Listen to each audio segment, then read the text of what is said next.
it's really heartening actually to see that how well loved he is even today.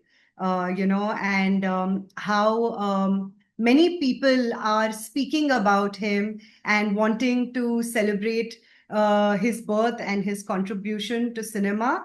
As his family, it's definitely a matter of pride. Because there are so many artists that are so easily forgotten. But it's joyous to see how he is being celebrated.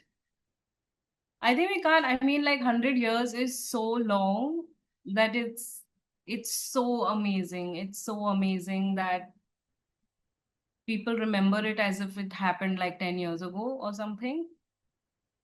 It's really amazing. We're very happy. And whenever he is mentioned in within the respect of Indian cinema, of course, when we come across people, people do talk about him with a lot of admiration and a lot of respect for what he did and what he brought to cinema in his time. So from that perspective, I feel like it is definitely a moment of pride when, even after so many years, if your work is remembered, in that respect, where people find it easy to relate to, even to this day, then it is definitely a matter of pride. And I feel like that is the legacy he has left behind. That even after so many years, his writing, his direction, the his voice as a director is still relatable and has still found a place in people's hearts. I mean, we have heard a bit from his brothers. The thing is, a lot of his siblings also passed away when we were much younger. So we don't have that very memories of him being discussed, even from the perspective of his siblings growing up. It is much later that, even I mean, because we were like 6, 7 years old at that time, you don't really pay attention to these kind of conversations, from a family perspective. But in recent years, yes, I believe you had a conversation with Devi uncle today as well, right? So he and his wife do speak to us quite often about both my grandparents. Um, uh, we were told that he was a very quiet person, an introvert, definitely, but Also also, very strict, I think. Like yes, from what our dad used to tell us that they used to be quite like scared because he was quite a, it's all about he was a discipline disciplinarian. and He was yeah. definitely a disciplinarian, and I think both the children, both the boys, were quite mischievous growing up. So Yeah. we get to hear about that side of our grandfather, but we also hear that he was very generous. As a person, we've heard a lot about his generosity over the years.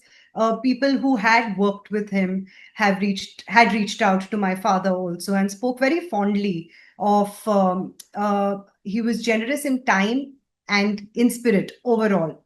So that is something that we know of him. uh, And I think also his love for animals, I think that yes. got passed down to us as well. Yes.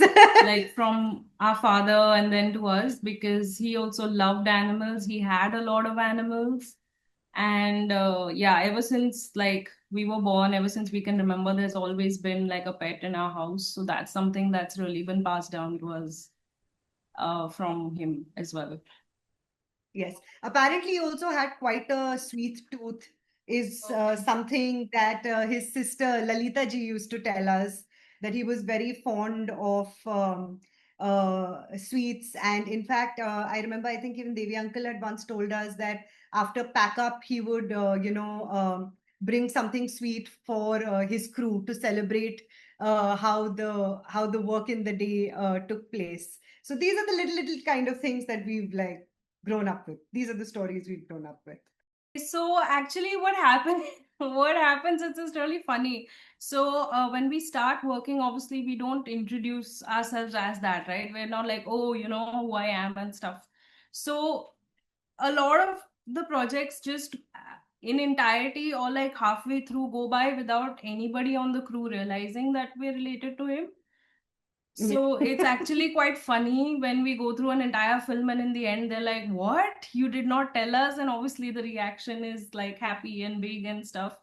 So mostly it's been that. I think for people who know, obviously it's a lot of curiosity, right? Of like, how was he like? What was his life? What do you know? And also like so I think last to last year I worked with Sudhir Mishra, and he's also a huge fan.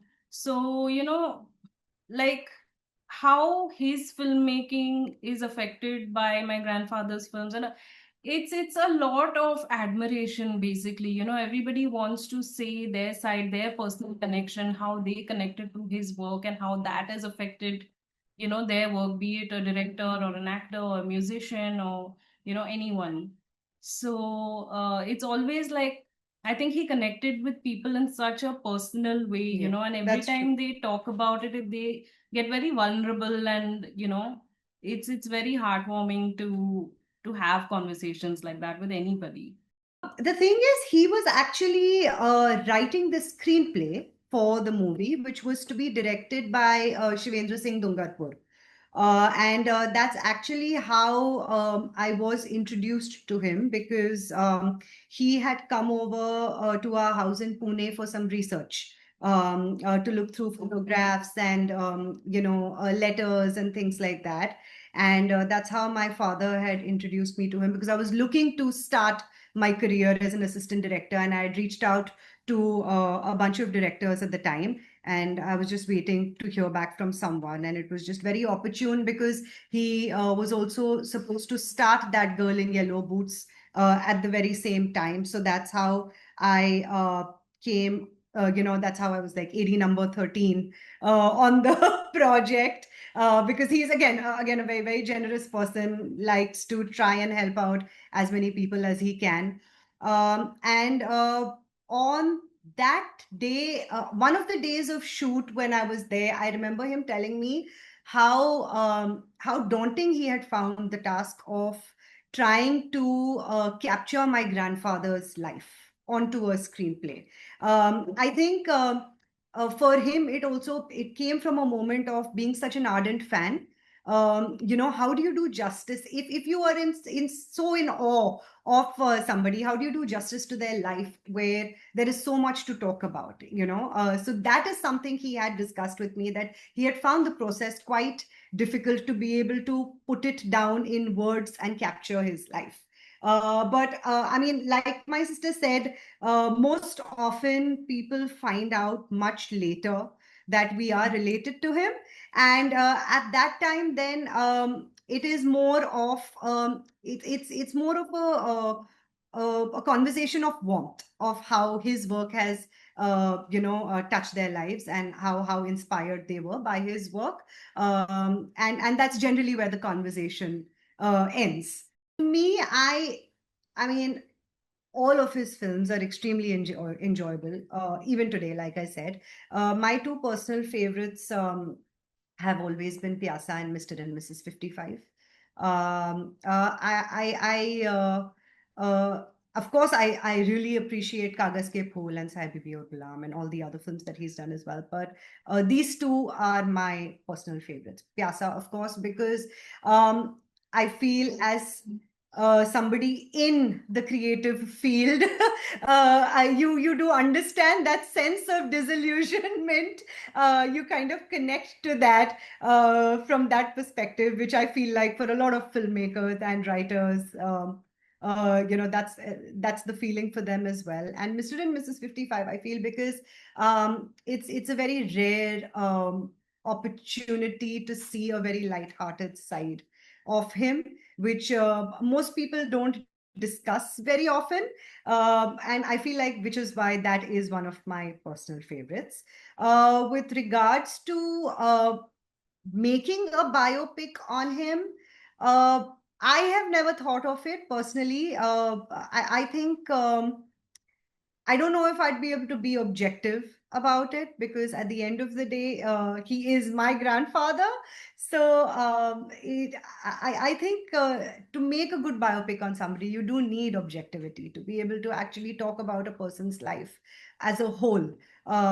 So I've never really thought of that. I would love to help be a part of that process, but not personally make it, and in terms of books, I think there's so much written about him, and because we never met him personally, I don't know what new we would be able to bring. I mean, what new we would be able to say about him, even if it has to come from his grandchildren's perspective. So I feel like possibly, if it, I mean, and I hope it does happen, the best tribute we could give to him would be also by making films that connect with people, that people connect to, and that have a resonance. uh, uh, yeah, I feel that's, yeah, that's how we would like to pay a tribute to him through our work. So my favorite film of his is Kaagaz Ke Phool, because I think for the longest time, I mean, we've been seeing his films like from a very young age and, listening to the music and everything, but somehow, I don't know, when I was a kid, I just remember out of everything else, Kaagaz Ke Phool more than, I mean, and of course, all his other films. And I also absolutely love Mr. and Mrs. 55 because it's one standout amongst all the intense stuff.